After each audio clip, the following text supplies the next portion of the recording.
Hello friend, हर हर महादेव। तो आज की वीडियो में हम यहाँ पर कटिंग करेंगे सिंपल सूट एंड हम सिंपल सूट की कटिंग करने का एकदम इजी मेथड सीखेंगे। तो चलिए वीडियो को स्टार्ट करते हैं। यहाँ पे हमने सूट ले लिया है। सबसे पहले हमें इसकी लेंथ देखनी है गाइस, इसकी लेंथ कितनी है। तो इसकी जो तैयार लेंथ थी, यहाँ पर मैं नेक देख रही थी कटिंग होने के बाद कितना बचेगा।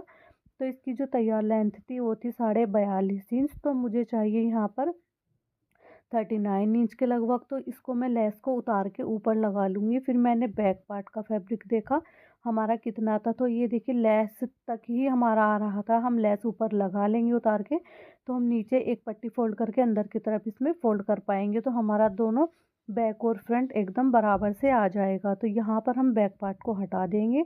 अभी हमें फ्रंट पार्ट की ही कटिंग करनी है। तो चलिए, ये हमने सीधी साइड अंदर की तरफ रखनी होती है। सीधी साइड अंदर की तरफ रखने के बाद हमारे नेक में जो पट्टी लगी हुई है, नेक पट्टी लगी हुई है, इस पट्टी का हमें सेंटर निकालना है। एंड इसको सेंटर निकालते हुए यहाँ पे मैं पिन अप करूँगी, ताकि हमारी जो नेक पट्टी है वो इधर इधर ना खिसके कपड़ा, और हमारी जो नेक पट्टी है वो एकदम सेंटर में अच्छे से आए। तो यहाँ पे इस तरीके से हमने इसको सेंटर निकालना है इसका। एंड सेंटर निकालने के बाद यहाँ पे इसको हमें पिन अप करना है। तो पिन अप हम कर लेंगे इस तरीके से। आप अगर सूट की कटिंग करते हो, तो अगर आपके सूट का जो नेक है एम्ब्रॉयडरी वाला नेक है, तो आप इस तरीके से उसको पहले पिन अप कर लीजिए। सेंटर हमें निकालना है पहले नेक का। पिन अप करने के बाद तो यहाँ पे ना मैं 3 से 4 पिने लगा दूँगी इसमें, ताकि ये अच्छे से पिन अप हो जाए। क्योंकि ये रेशम की कढ़ाई है, तो रेशम की जो कढ़ाई होती है वो थोड़ा फैब्रिक वहाँ से हार्ड हो जाता है। तो यहाँ पे मैंने इसमें 2 पिन्स लगा दी। एंड इसमें मैं 1 पिन्स और लगाऊंगी, और हमारी यहाँ पर 3 पिन्स लगकर रेडी हो जाएगी। तो देखिए, यहाँ पर पिन्स लगाने के बाद इसको हम अच्छे से फोल्ड करेंगे। एंड नीचे तक हमने इसको पिन नहीं लगानी है, सिर्फ हमें नेक में ही पिन लगानी है। तो पिन हमने लगा दी है। अब इसका जो तिहरा लेंगे हम, यहाँ पर लेंगे 9.5 इंच। तो गाइस, ये हमारा जो सूट है 38 चेस्ट का हम कटिंग कर रहे हैं। तो यहाँ पे हमने 6.5 इंच पे तिहरा लिया है। 6.5 इंच पे तिहरा लेने के बाद आधा इंच कपड़ा हमने ऊपर की तरफ एक्स्ट्रा रखा है, सिलाई का मार्जिन। अब हमें यहाँ से 6 इंच हमने तिहरा लिया है। 6 इंच तिहरा लेने के बाद हम इसका जो आर्म होल रखेंगे, तो ये भी हमें 6.5 इंच ही रखना है। 6.5 इंच पे निशान लगा लिया।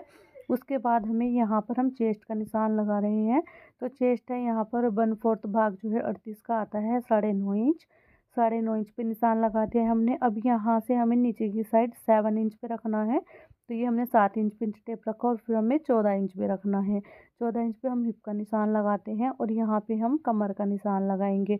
कमर है यहाँ पर 32 इंच, तो 8 इंच पे निशान लगा लेंगे। इस तरीके से 1/4 भाग हमें निकालना होता है, जो भी फिटिंग होती है उसकी। अब यहाँ पर हिप जो है वो भी 38 है, तो यहाँ पे हमने 9.5 इंच लगा दिया है। 9.5 इंच पे हमने निशान लगाया है। अब इसी तरीके से हमें नीचे तक जितना भी आपका हिप है उतना ही हमें यहाँ पर नीचे तक निशान लगाना है। तो हम नीचे तक 9.5 इंच पे निशान लगाएंगे। यहाँ पे भी मैंने 9.5 इंच पे निशान लगा लेना है। अब इसमें हम फिटिंग दे देंगे। तो फिटिंग हम इस तरीके से देंगे, यहाँ पे निशान से निशान मिलाते हुए हम इंची टेप को तिरछे में रखना है। एंड यहाँ पे हमें इसमें मार्किंग करनी है। तो यहाँ पे हमने फिटिंग की शेप दे दी है। अब हिप का जो निशान है वहाँ से हमें सीधी शेप देनी होती है, क्योंकि हम साइड से पल्ले फोल्ड करते हैं इसीलिए। तो यहाँ पे हमने निशान लगा दिए हैं। निशान लगाने के बाद यहाँ पे हमें 1.5 इंच जो फैब्रिक है वो एक्स्ट्रा रखना होता है, क्योंकि साइड में हम फिटिंग के लिए मार्जिन भी छोड़ते हैं। अब यहाँ से हमने इसको इंची टेप को रखना है। एंड रखते हुए हमें साइड से 1.5 इंच यानी कि 1.5 इंच कपड़ा एक्स्ट्रा लेना होता है। आप चाहें तो 2 इंच कपड़ा भी एक्स्ट्रा ले सकते हो, बट अगर आप 2-2.5 ज़्यादा मतलब, मेरे कहने का मतलब है ज़्यादा कपड़ा एक्स्ट्रा लोगे तो आपकी फिटिंग में उससे फ़र्क पड़ता है, क्योंकि वो एक इकट्ठा हो जाता है ना कपड़ा वहाँ पे, इसीलिए। यहाँ पर 1 इंच पे हमने बैक पार्ट की राउंड शेप दी है, और फ्रंट पार्ट में हमने 1/2 इंच पे गोलाई दी है। इस तरीके से दोनों में ही गोलाई दे दी है। बट हम अभी जो कट करेंगे वो हम बाहर वाले निशान पे ही करेंगे, क्योंकि हमें बैक पार्ट भी कटिंग करना है। तो देखिए, ये लैस हम बाद में उतार लेंगे, क्योंकि ये तिरछी है थोड़ी सी। एक लैस आगे हो रही है और एक पीछे, तो हमें इसको दोबारा ही लगाना पड़ेगा। अब यहाँ पर हमने कर दी है कटिंग। कटिंग करने के बाद बैक पार्ट की कटिंग करेंगे। तो बैक पार्ट के लिए भी हमने फैब्रिक ले लिया है। अब इसके ऊपर हमें इस तरीके से सीधा उल्टे का निशान लगाना है। तो सीधी साइड हमें अंदर रखनी होती है, उल्टी साइड ऊपर की तरफ। निशान लगाने के बाद हम फ्रंट पार्ट को हमने कट किया था इसके ऊपर रखेंगे एंड बिल्कुल उसके बराबर से हमें फ्रंट पार्ट की कटिंग, बैक पार्ट की भी कटिंग करनी है। तो जब तक अगर आपको हमारा चैनल पे वीडियो अच्छी लगती है तो प्लीज़ हमारे चैनल को सब्सक्राइब करके वीडियो को लाइक ज़रूर कीजिएगा एंड प्यारा सा कमेंट ज़रूर कीजिएगा कि आपको हमारा ये वीडियो कैसा लगा। अब यहाँ पे हमने इस तरीके से इसके ऊपर रख लिया है अपने फ्रंट पार्ट को, और इसके बाहर बाहर हमने जो निशान लगाकर कटिंग की थी वहीं पे हमें इसको कट करना है। तो इसको हम कट कर लेंगे। तो कटिंग हमने कर दी है बैक पार्ट की भी। अब यहाँ पे हमने जो फ्रंट पार्ट में एक्स्ट्रा गोलाई देनी है 1/2 इंच की, वो वाली गोलाई देंगे। तो चलिए यहाँ पे हमने बैक पार्ट को एक साइड में हटाना है पहले।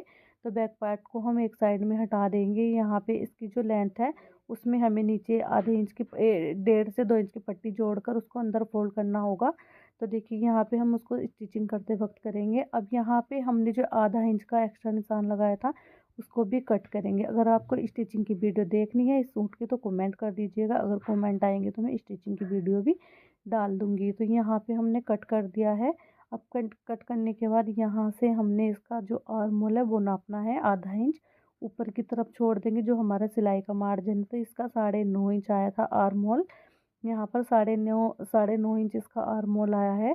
हमने जो इसको पिन अप किया था वो सभी पिन हम निकाल लेंगे। पिन को एक साइड रखेंगे एंड हम यहाँ पर हमारा जो सूट है वो उसकी कटिंग कुछ इस तरीके से हुई है। देखिए आर्म होल की जो गोलाई है वो भी एकदम परफेक्ट आई है। यहाँ पर कटिंग हो चुकी है। अब हमें स्लीव्स की कटिंग करनी है। तो दोनों स्लीव्स हम एक साथ कटिंग करेंगे। कपड़े को हमें 4 फोल्ड में रखना है। ये हमारा 2 फोल्ड में हो चुका है कपड़ा। अब इसको हमें 4 फोल्ड करना है। अगर आप बिगनर्स हैं तो प्लीज़ चैनल कपड़े के ऊपर प्रेस ज़रूर करना उसको कटिंग करने से पहले, वरना कपड़ा जो है छोटा बड़ा कट जाता है। तो यहाँ पे हमने इसको अच्छे से इस तरीके से रख लिया था। अब यहाँ पर हमारा जो फैब्रिक है वो 4 फोल्ड में हो गया है। हमारी दोनों लेफ्ट और राइट दोनों हैंड की जो स्लीव्स हैं वो एक साथ कटिंग हो जाएगी। अब इसको इस तरीके से रखने के बाद बंद वाली साइड फैब्रिक की अपनी तरफ रखनी होती है। यहाँ से हम क्या करेंगे, अब हमारी जो ओपन साइड है वहाँ पे हमने 2.5 इंच का निशान लगाना है। 2.5 इंच का निशान लगाने के बाद हमें उसको एक सीधी लाइन ड्रॉ करनी है इस तरीके से। यहाँ पे हमें इसको सीधा लाइन ड्रॉ करना है। तो ये सबसे अच्छा तरीका है स्लिप्स कटिंग करने का। यहाँ पे हमने निशान लगा दिया। निशान लगाने के बाद यहाँ पे हमारा जो फैब्रिक है कहाँ तक है हम उसके लिए मार्किंग कर लेंगे। यहाँ पे हमारा ये फैब्रिक यहाँ तक है, आगे फैब्रिक कट है तो यहाँ तक हमने निशान लगा लिया। निशान लगाने के बाद लेंथ चाहिए थी हमें 10 इंच, तो 10 इंच लेंथ लेंगे। यहाँ पे हमने निशान लगा लिया है। अभी यहाँ हमने जो ये 2.5 इंच का निशान लगाया था, अब देखिए यहाँ पे जहाँ जिधर से कपड़ा बंद है वहाँ पे हम देखेंगे 9.5 इंच हमारा यहाँ तक आया था। अब ऊपर से हमें 2.5 इंच पे निशान लगाना है। यहाँ से 2.5 इंच पे निशान लगाने के बाद यहाँ से हमें कपड़ा छोड़ते हुए ढाई ढाई इंच वाले निशान पे मिलाना है और गोलाई देनी है स्लीव्स की। अब यहाँ पे एक बार और देखेंगे 9.5 इंच हमारा यहाँ पे परफेक्ट आ रहा था। आगे की जो गोलाई थी वो थी हमारी 4 इंच, तो 4 इंच पे निशान लगाया और यहाँ पर 1.5 इंच एक्स्ट्रा लिया फैब्रिक हमने। यहाँ पे एक्स्ट्रा ऊपर तक ही लेंगे और इसकी हम कटिंग करेंगे। तो इस तरीके से अगर आप सूट की कटिंग करना चाहते हो, सीखना चाहते हो तो इस तरीके से कर सकते हो। बहुत ही आसान तरीका है, एकदम इजी तरीका है। अगर एक बार में कटिंग ना आए तो दोबारा से भी आप इसको देख के समझ सकते हो। अदरवाइज़ कोई भी आपको डाउट हो तो आप कमेंट बॉक्स में कमेंट कर दीजिएगा, मैं उसका रिप्लाई कर दूँगी। कोई भी प्रॉब्लम नहीं आएगी सूट कटिंग करने में। और इस तरीके से हमने सूट कटिंग कर ली है। और जो फुल बाजू होती है 20-22 इंच की, उसकी कटिंग थोड़ा अलग तरीके से होती है। अगर आप सीखना चाहते हो तो कमेंट में बता देना, मैं फुल बाजू की भी कटिंग डाल दूँगी। तो ये पौन आस्तीन की कटिंग थी जो मैंने वीडियो में अभी बताई है। ये पौन आस्तीन की कटिंग आप बेझिझक इस तरीके से कर सकते हो, एकदम परफेक्ट आएगी। And thank you for watch my video. Bye bye.